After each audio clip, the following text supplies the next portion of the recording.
यह एक पौराणिक कथा है। कुबेर तीनों लोकों में सबसे धनी थे। एक दिन उन्होंने सोचा कि हमारे पास इतनी संपत्ति है, लेकिन कम ही लोगों को इसकी जानकारी है।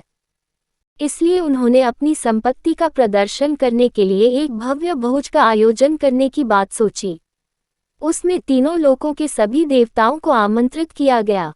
भगवान शिव उनके इष्ट देवता थे, इसलिए उनका आशीर्वाद लेने वह कैलाश पहुंचे और कहा, प्रभु, आज मैं तीनों लोकों में सबसे धनवान हूँ, ये सब आपकी कृपा का फल है। अपने निवास पर एक भोज का आयोजन करने जा रहा हूँ, कृपया आप परिवार सहित भोज में पधारने की कृपा करें। भगवान शिव कुबेर के मन का अहंकार ताड़ गए, बोले, वत्स, मैं बूढ़ा हो चला हूँ, कहीं बाहर नहीं जाता। कुबेर गिड़गिड़ाने लगे, भगवान, आपके बगैर तो मेरा सारा आयोजन बेकार चला जाएगा। तब शिव जी ने कहा, एक उपाय है, मैं अपने छोटे बेटे गणपति को तुम्हारे भोज में जाने को कह दूंगा। कुबेर संतुष्ट होकर लौट आए।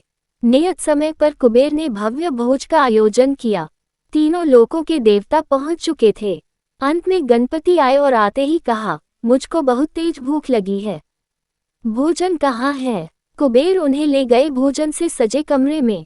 सोने की थाली में भोजन परोसा गया। क्षण भर में ही परोसा गया सारा भोजन खत्म हो गया। दोबारा खाना परोसा गया, उसे भी खा गए।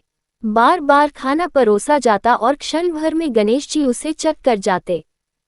थोड़ी ही देर में हजारों लोगों के लिए बना भोजन खत्म हो गया, लेकिन गणपति का पेट नहीं भरा। वे रसोई घर में पहुंचे और वहां रखा सारा कच्चा सामान भी खा गए, तब भी भूख नहीं मिटी। जब सब कुछ खत्म हो गया तो गणपति ने कुबेर से कहा, जब तुम्हारे पास मुझे खिलाने के लिए कुछ था ही नहीं तो तुमने मुझे न्योता क्यों दिया था? कुबेर का अहंकार चूर चूर हो गया।